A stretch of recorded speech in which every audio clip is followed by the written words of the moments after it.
ജ്ഞാനം അധ്യായം 4. ഇതിനേക്കാൾ നന്ന് സന്താനരഹിതനായി നന്മയോടുകൂടെ ജീവിക്കുന്നതാണ്. നന്മയുടെ സ്മരണ അനശ്വരമായിരിക്കും. ദൈവവും മനുഷ്യരും അത് വിലമതിക്കുന്നു.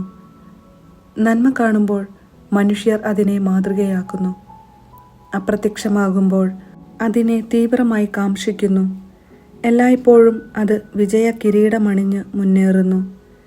കളങ്കമേശാത്ത സമ്മാനങ്ങൾക്കു വേണ്ടിയുള്ള മത്സരത്തിൽ വിജയം വരിക്കുന്നു.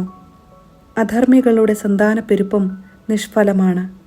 അവരുടെ ജാരസന്തതികൾ ആഴത്തിൽ വേരൂന്നുകയോ ഉറച്ചു നിൽക്കുകയോ ഇല്ല. അല്പകാലം ശാഖകൾ പൊടിച്ചാലും വേരുറയ്ക്കായികയാൽ അവർ കാറ്റിൽ ഉലയും. കൊടുങ്കാറ്റിൽ കടപുഴകി വീഴും. വളർച്ചയെത്തും മുൻപേ ശാഖകൾ ഒടിഞ്ഞുപോകും. കനികൾ പാകമെത്താത്തതിനാൽ ഭക്ഷണയോഗ്യമല്ല, ഒന്നിനും ഉപയുക്തവുമല്ല. ദൈവം വിചാരണ നടത്തുമ്പോൾ അവിഹിതമായ വേഴ്ചയിലുള്ള സന്താനങ്ങൾ മാതാപിതാക്കൾക്കെതിരെ തിന്മയുടെ സാക്ഷികളാകും. അകാല മരണം. നീതിമാൻ പ്രായമെത്താതെ മരിച്ചാലും വിശ്രാന്തി ആസ്വദിക്കും.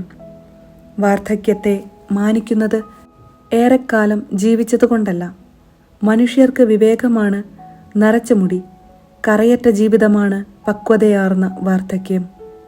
ദൈവത്തെ പ്രീതിപ്പെടുത്തിയ ഒരുവനുണ്ടായിരുന്നു.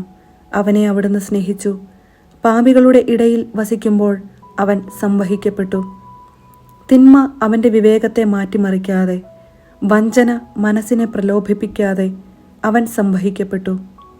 തിന്മയുടെ വശീകരണ ശക്തിയിൽ നന്മയ്ക്കു മങ്ങലേൽക്കുന്നു. ഭ്രമിപ്പിക്കുന്ന മോഹങ്ങൾ നിഷ്കളങ്ക ഹൃദയത്തെ വഴിതെറ്റിക്കുന്നു. ഹ്രസ്വകാലം കൊണ്ട് പൂർണ്ണത കൈവരിച്ചതിനാൽ നീതിമാൻ ദീർഘകാലം പിന്നിട്ടു. കർത്താവിന് പ്രീതികരനാകയാൽ തിന്മയുടെ മധ്യത്തിൽ നിന്ന് കർത്താവ് അവനെ വേഗം രക്ഷിച്ചു. ജനതകൾ കണ്ടു, പക്ഷേ ഗ്രഹിച്ചില്ല. തിരഞ്ഞെടുക്കപ്പെട്ടവരിൽ ദൈവം കൃപയും അനുഗ്രഹവും വർഷിക്കുന്നതും വിശുദ്ധരെ കാത്തുപാലിക്കുന്നതും അവർ മനസ്സിലാക്കിയില്ല. മരിച്ച നീതിമാൻ ജീവിച്ചിരിക്കുന്ന അധർമ്മികളെ വിധിക്കും. വേഗം പൂർണ്ണത നേടിയ യുവാവ് നീണ്ട വാർദ്ധക്യം ബാധിച്ച അധർമ്മികളെയും. വിവേകിയുടെ മരണം അവർ കാണും. കർത്താവ് അവനു നൽകാൻ പോകുന്നത് എന്തെന്നോ അവനെ സുരക്ഷിതനായി കാത്തുപോന്നത് എന്തിനെന്നോ അവർ ഗ്രഹിക്കുകയില്ല. അവർ അവനോട് അവജ്ഞയോടെ വർത്തിക്കും. എന്നാൽ കർത്താവ് അവരെ പരിഹസിച്ച് ചിരിക്കും. അവർ മാനിക്കപ്പെടാത്ത ജഡങ്ങളായിത്തീരും. മൃതരുടെ ഇടയിൽ അവർ എന്നേക്കും നിന്നാപാത്രങ്ങളാകും. കർത്താവ് അവരെ നിലത്തടിച്ച് നിശബ്ദരാക്കും. അവരുടെ അടിത്തറ ഇളക്കി മറിക്കും. അവർ വരണ്ട് ശൂന്യമാകും. അവർ യാതനകൾക്ക് ഇരയാകും. അവരുടെ സ്മരണ ഇല്ലാതാകും. അവസാന വിധി. തങ്ങളുടെ പാപങ്ങളുടെ കണക്കെടുക്കുമ്പോൾ അവർ ഭയചകിതരായെത്തും. അവരുടെ ദുഷ്കൃത്യങ്ങൾ അവരെ മുഖത്തു നോക്കി കുറ്റപ്പെടുത്തും. ജ്ഞാനം അധ്യായം 5. നീതിമാൻ തന്നെ പീഡിപ്പിക്കുകയും തൻ്റെ പ്രവൃത്തികളെ പരിഹസിക്കുകയും ചെയ്തവരുടെ മുൻപിൽ ആത്മവിശ്വാസത്തോടെ നിൽക്കും. അവർ അവനെ കാണുമ്പോൾ ഭയം കൊണ്ട് വിറയ്ക്കും. അവൻ്റെ അപ്രതീക്ഷിത രക്ഷയിൽ അവർ വിസ്മയിക്കും. അവർ പശ്ചാത്താപ വിവശരായി ദീനരോദനത്തോടെ പരസ്പരം പറയും, ഭോഷന്മാരായ നമ്മൾ ഇവനെയാണ് പരിഹസിച്ച് നിന്ദയ്ക്ക് പര്യായമാക്കിയത്. അവൻ്റെ ജീവിതം ഭ്രാന്താണെന്നും അവസാനം മാനം കെട്ടതാണെന്നും നാം ചിന്തിച്ചു. അവനെങ്ങനെ ദൈവപുത്രരോടുകൂടെ എണ്ണപ്പെട്ടു? വിശുദ്ധരുടെ ഇടയിൽ അവനെങ്ങനെ അവകാശം ലഭിച്ചു? അതിനാൽ സത്യത്തിൽ നിന്ന് വ്യതിചലിച്ചത് നമ്മളാണ്. നീതിയുടെ രശ്മി നമ്മുടെ മേൽ പ്രകാശിച്ചില്ല. നമ്മുടെ മേൽ സൂര്യൻ ഉദിച്ചില്ല. അധർമ്മത്തിൻ്റെയും വിനാശത്തിൻ്റെയും പാതയിൽ നാം യഥേഷ്ടം ചരിച്ചു. വഴിത്താരയില്ലാത്ത മരുഭൂമികളിലൂടെ സഞ്ചരിച്ചു.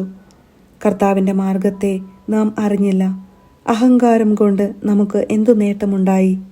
ധനവും ഗർവും നമുക്ക് എന്തു നൽകി? നിഴൽ പോലെയും കടന്നുപോകുന്ന കിംവദന്തി പോലെയും അവ അപ്രത്യക്ഷമാകും. ഇളകി മറിയുന്ന തിരമാലകളിൽ ചരിക്കുന്ന കപ്പൽ ഒരു രേഖയും അവശേഷിപ്പിക്കാത്തതുപോലെ അവ അപ്രത്യക്ഷമാകും. പറക്കുന്ന പക്ഷിയുടെ മാർഗം വായുവിൽ തെളിഞ്ഞു നിൽക്കുന്നില്ല. ചിറകടിയേൽക്കുന്ന ലോലവായു പറക്കലിൻ്റെ വേഗത്താൽ മുറിയുന്നു. എന്നാൽ അടയാളം അവിടെ ശേഷിക്കുന്നില്ല.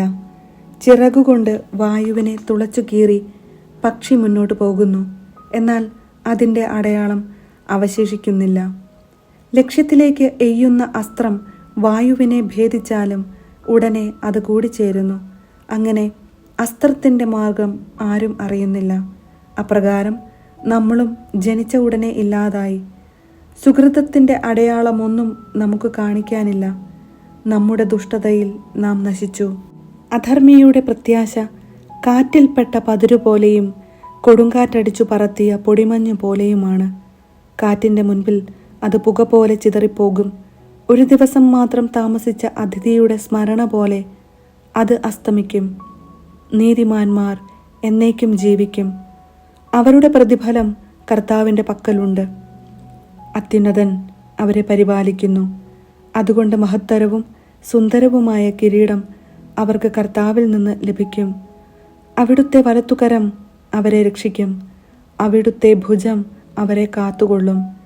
കർത്താവ് തീക്ഷ്ണതയാകുന്ന കവചമണിയും. തങ്ങളുടെ വൈരികളെ തുരത്താൻ തൻ്റെ സൃഷ്ടികളെ ആയുധമണിയിക്കും. അവിടുന്ന് നീതിയെ മാർച്ചട്ടയാക്കും. നിഷ്പക്ഷമായ നീതിയെ പടത്തൊപ്പിയാക്കും. വിശുദ്ധിയെ അജയ്യമായ പരിചയാക്കും. ക്രോധത്തെ മൂർച്ച കൂട്ടി വാളാക്കും. നീചന്മാർക്കെതിരെ യുദ്ധം ചെയ്യാൻ സൃഷ്ടി മുഴുവൻ കർത്താവിൻ്റെ പക്ഷത്ത് അണിനിരക്കും. വിദ്യുച്ഛരങ്ങൾ നന്നായി കുലച്ച മേഘവില്ലിൽ നിന്നെന്ന പോലെ ലക്ഷ്യത്തിലേക്ക് ഊക്കോടെ കുതിച്ചുപായും. കവിണയിൽ നിന്നെന്ന പോലെ ക്രോധത്തിൻ്റെ കന്മഴ അവർക്കെതിരെ വർഷിക്കും. കടൽ ക്ഷോഭിക്കും. നദികൾ നിഷ്കരുണം അവരെ വിഴുങ്ങും. അവർക്കെതിരെ ശക്തിയായ കാറ്റ് വീശും. കൊടുങ്കാറ്റ് അവരെ ചുഴറ്റിയെറിയും. അധർമ്മം ഭൂമിയെ ശൂന്യമാക്കും. ദുഷ്കൃത്യം രാജാക്കന്മാരുടെ സിംഹാസനങ്ങളെ തകിടം മറിക്കും. ജ്ഞാനം അധ്യായം 6. ജ്ഞാനം നേടുക. രാജാക്കന്മാരെ മനസ്സിലാക്കുവിൻ. ഭൂപാലകരെ ശ്രദ്ധിക്കുവിൻ. അനേക സഹസ്രങ്ങളെ ഭരിക്കുകയും അനേക ജനതകളുടെ മേലുള്ള ആധിപത്യത്തിൽ അഹങ്കരിക്കുകയും ചെയ്യുന്നവരെ ശ്രവിക്കുവിൻ. നിങ്ങളുടെ സാമ്രാജ്യം കർത്താവിൽ നിന്ന് ലഭിച്ചതാണ്. അതീശത്വം അത്യുന്നതനിൽ നിന്നാണ്. അവിടുന്ന് നിങ്ങളുടെ പ്രവൃത്തികൾ പരിശോധിക്കും. ഉദ്ദേശ്യങ്ങൾ വിചാരണ ചെയ്യും. അവിടുത്തെ രാജ്യത്തിൻ്റെ സേവകന്മാർ എന്ന നിലയ്ക്ക് നിങ്ങൾ ശരിയായി ഭരിക്കുകയോ നിയമം പാലിക്കുകയോ അവിടുത്തെ ലക്ഷ്യത്തിനൊത്ത് ചരിക്കുകയോ ചെയ്തില്ല. അതിനാൽ അവിടുന്ന് നിങ്ങളുടെ നേരെ അതിവേഗം അത്യുഗ്രനായി വരും. ഉന്നതസ്ഥാനം വഹിക്കുന്നവർക്ക് കഠിന ശിക്ഷയുണ്ടാകും. എളിയവന് കൃപയാൽ മാപ്പു ലഭിക്കും. പ്രബലർ കഠിനമായി പരീക്ഷിക്കപ്പെടും. സകലത്തിൻ്റെയും കർത്താവ് ആരെയും ഭയപ്പെടുന്നില്ല, വലിയവനെ മാനിക്കുന്നില്ല. അവിടുന്നാണ് വലിയവനെയും ചെറിയവനെയും സൃഷ്ടിച്ചത്. അവിടുന്ന് എല്ലാവരെയും ഒന്നുപോലെ പരിഗണിക്കുന്നു. കർശനമായ വിചാരണ പ്രബലനെ കാത്തിരിക്കുന്നു. ഏകാധിപതികളെ, നിങ്ങളോടാണ് ഞാൻ പറയുന്നത്. ജ്ഞാനം അഭ്യസിക്കുവിൻ. വഴിതെറ്റിപ്പോകരുത്. വിശുദ്ധമായവ വിശുദ്ധിയോടെ ചെയ്യുന്നവർ വിശുദ്ധരാകും. അവ അഭ്യസിക്കുന്നവർ രക്ഷ കണ്ടെത്തും. എൻ്റെ വചനങ്ങളിൽ അഭിലാഷമർപ്പിക്കുവിൻ.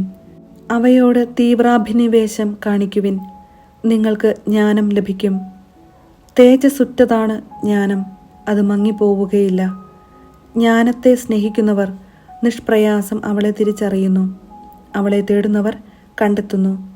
തന്നെ അഭിലഷിക്കുന്നവർക്ക് വെളിപ്പെടാൻ അവൾ തിടുക്കം കൂട്ടുന്നു. പ്രഭാതത്തിൽ ഉണർന്ന് അവളെ തേടുന്നവർ പ്രയാസം കൂടാതെ അവളെ കണ്ടുമുട്ടും. അവൾ വാതിൽക്കൽ കാത്തുനിൽപ്പുണ്ട്. അവളിൽ ചിന്തയുറപ്പിക്കുന്നതാണ് വിവേകത്തിൻ്റെ പൂർണ്ണത. അവളുടെ കാര്യത്തിൽ ജാഗരൂകതയുള്ളവൻ ദുഃഖവിമുക്തനാകും. യോഗ്യതയുള്ളവരെ ജ്ഞാനം അന്വേഷിച്ചു ചെല്ലുന്നു. അവരുടെ ചിന്തകളിലും പാതകളിലും അവൾ കനിവോടെ പ്രത്യക്ഷപ്പെടുന്നു. ശിക്ഷണത്തോടുള്ള ആത്മാർത്ഥമായ അഭിലാഷമാണ് ജ്ഞാനത്തിൻ്റെ ആരംഭം.